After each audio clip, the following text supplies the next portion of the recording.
Hello everyone and welcome back to Sound Money Stacking.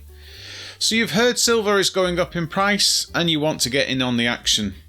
Maybe you're concerned that your cash in the bank just pays for less and less every month. Both are very good and common reasons to start stacking silver. But where do you start? My advice is to just start. You could do a deep dive and research every product out there and what are the best ways to buy it. I would say that all that will come in time. Just make a start with something you can trust, hold it in your hand and marvel at it. Then build from there. What would I buy if I started stacking silver today? Well, I would start with coins and I would start with the 1 ounce size. These are the most common pieces of silver held by private individuals. Note that precious metals are measured in troy ounces. A troy ounce is 31.1 grams. So the coins are quite sizable and weighty in the hand. You know you're getting your money's worth for sure. It's almost 10% heavier than the avoir du poids or imperial ounce, which is only 28.3 grams. This kind of silver is called bullion. A bullion is 99.5% pure solid silver at a minimum quality. Most coins are 99.9% pure silver, and that's also known as 3 nines fine or 999 on the coin. Some coins, like the Canadian maple, are 4 nines fine. There are lots of different designs to choose from, made by government and private mints from all around the world.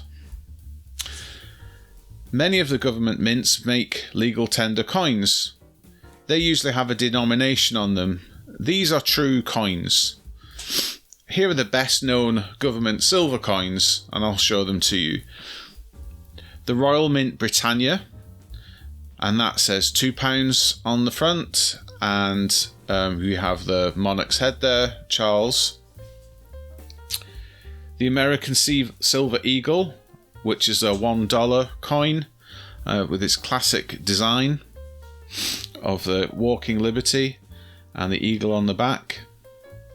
The Canadian maple leaf with its striking emblem of Canada, and that's a $5 coin. And that also has the monarch on the front.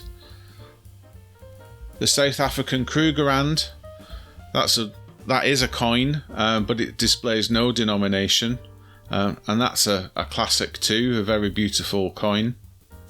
And the Mexican Libertad, one of my favourites, a 1 onza coin. On the obverse we have the coat of arms of Mexico, the different ones over the years, and on the reverse we have the famous winged angel of independence. And also there are the volcanoes in the background that overlook Mexico City, so Popocatépetl and Iztaccíhuatl. The Austrian Philharmonic, which is €1.50 denomination. Really beautiful design there, very popular coin. And the Australian Kookaburra.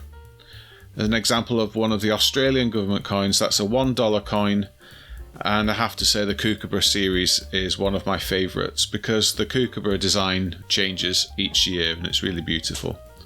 What's your favourite? Which do you prefer? There's also a huge variety of collectible silver rounds. Technically rounds are not coins even though they look the same, and that's because they're not legal tender in the countries where they're minted. But they're the same weight, the same purity as the government coins. So when you come to resell them, they're pretty much the same thing. And likewise, there are also beautiful collectible silver bars that you can look forward to in your stacking journey. When I started, I bought 3 coins produced by my own sovereign mint, which is the Royal Mint here in the UK. The reason for this is that they're very recognisable coins, and they're also free from capital gains tax from when I come to sell them. Only Royal Mint coins that are legal tender, i.e. they've got the monarch's head on and they have a value written on them, are free from capital gains tax when I sell them. And this set of coins is typically forms the core of a stacker's investment of silver here in the UK. So if you're just creating a stack to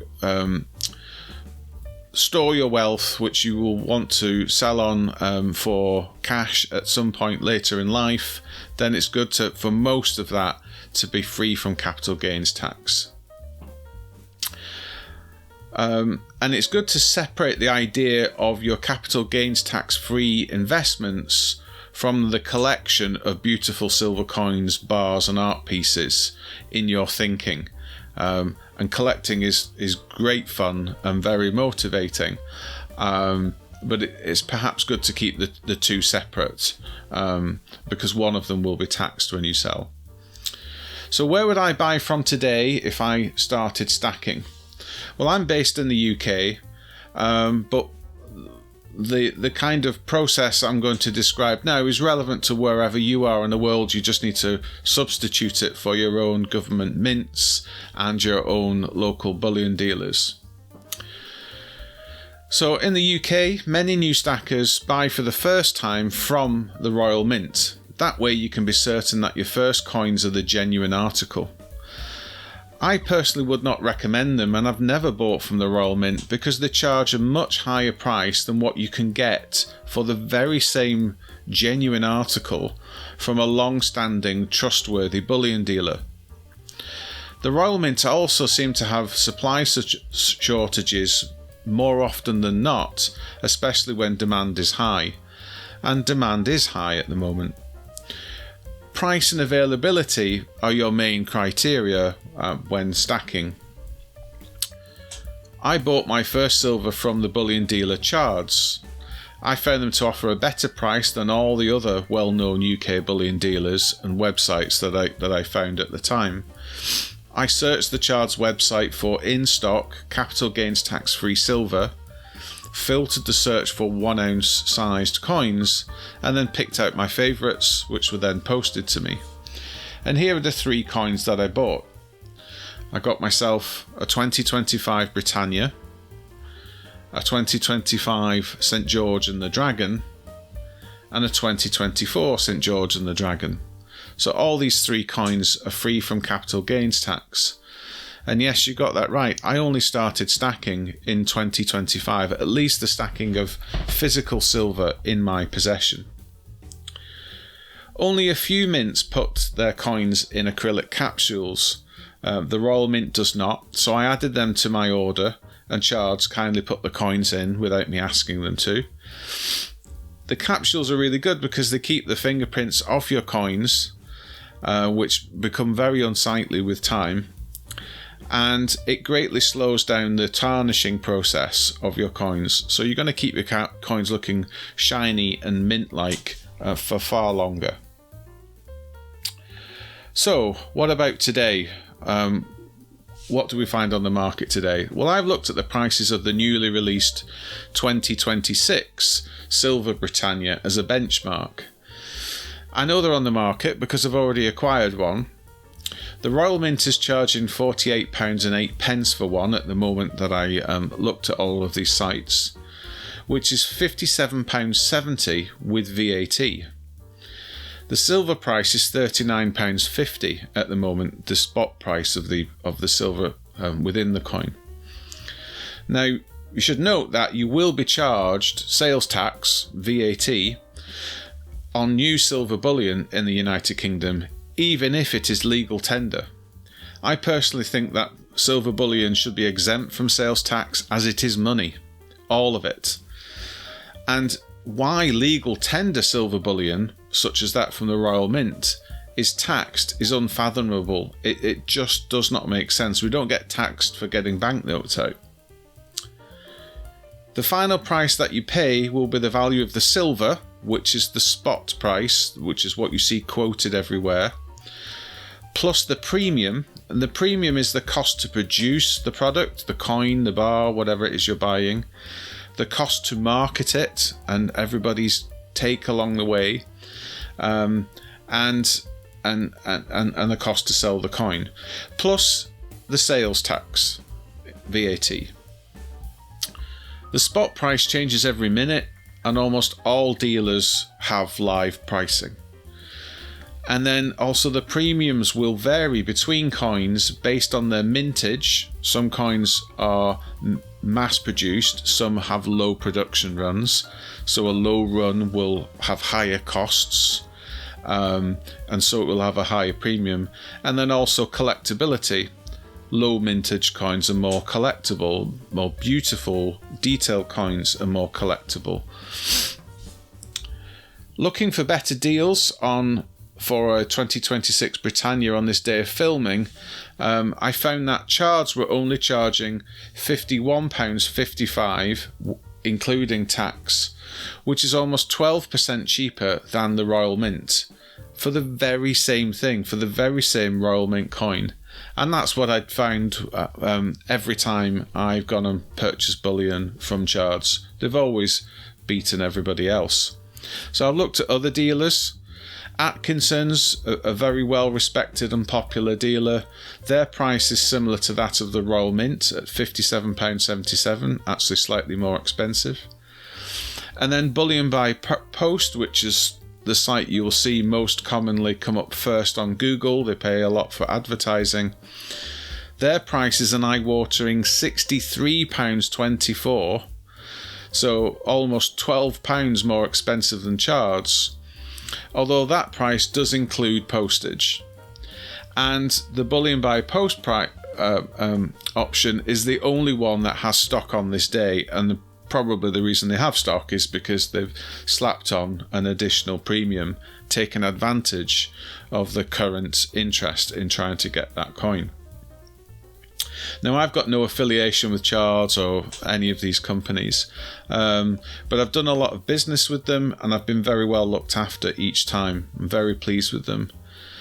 It's impressive that they sell Royal Mint products much cheaper than the Royal Mint website.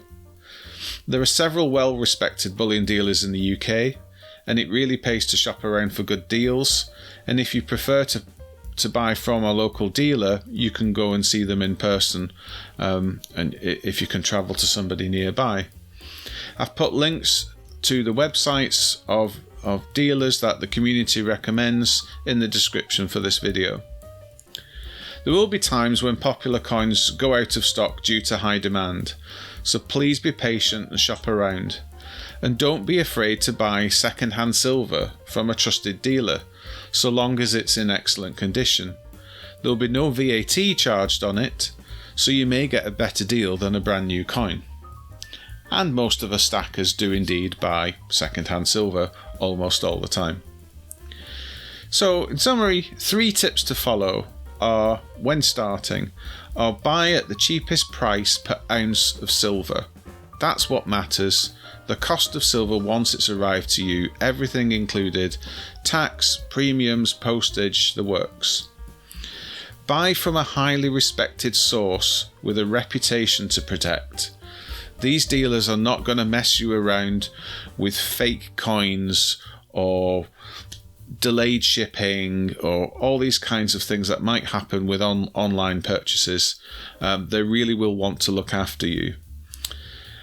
And thirdly, buy trusted and well recognised coins that are capital gains tax exempt if you can get hold of them, because your investment will be returned to you in full when you come to sell. You're not going to have to pay any tax, and you'll realise the full price of your coin if it's a coin that really everybody recognises and trusts. The best example of this, of course, is the Britannia. This is the Royal Mint's flagship silver bullion coin. It's recognised around the world. You'll see it in coin shops and dealers everywhere. And it's capital gains tax exempt when you come to sell it here in the UK. The Britannia is unique in that it's got 4 visual features in its design that make it too expensive to fake.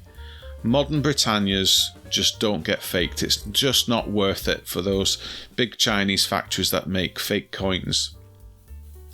The first is the latent image on the reverse, down here in the bottom in this circle. It switches between showing a padlock or a trident when you tilt the coin in the light. And I'm zooming in on the camera here, but you can see this with the naked eye very easily. It's very convincing. The second is the micro text that says Decus e Tutamen in the ring around the Britannia, very tiny text. This means an ornament and a safeguard. Again, fakers are not going to be able to show that. The third is the lines on the Union Jack shield that show up as light and dark when you tilt the shield in the light. And the fourth is the surface of the background that appears to animate as waves when you tilt the coin. Looks like moving water to some degree. So these features appear on Britannia coins from 2021 onwards. So if you bought yourself a 2021, 2, 3 coin and you can clearly see these features, then it's for real. You can trust it. If you follow these steps, you'll have your first silver in your hands. You will know that what the real thing looks like, what it feels like. Silver's special. It's cool to the touch. If you're going to get your dirty hands on it, it's cool to the touch. It's dense. It's incredibly bright. It's beautiful. It's very impressive. And I'm sure you'll want more, and you'll have the confidence to grow your investment stack and indeed begin a collection. There's plenty to learn and explore. Stacking silver is the only hobby that I can think of that protects and grows your wealth instead of spending it. Most hobbies are incredibly expensive. I hope you found this video helpful. Good luck with your first silver acquisition. Do give this video a like and let me know what you decided to buy in your comment if you're a new stacker. And if you're an old stacker, one of the community, let us know what was the first silver that you bought. Did you buy a Britannia or did you buy something more specific and special to your tastes and interests? Do consider joining the free Stackers Social online group. There you can get incredibly helpful and friendly advice from other stackers. It's a great place to go when you're learning everything. And see video number 2 in my series, the one before this, and that's got details about Stackers Social. An invitation link is in the description to this video. I've also left a link in the description to an amazing guide on everything about buying silver by 365 Days of Silver, which you can buy on Amazon. I'll be publishing many more videos that should inspire, educate and inform your silver stacking journey. So please consider subscribing. I'm putting out 2 videos a week. Share this video with anyone that you think is also looking at getting into silver. Thank you for watching. Goodbye for now.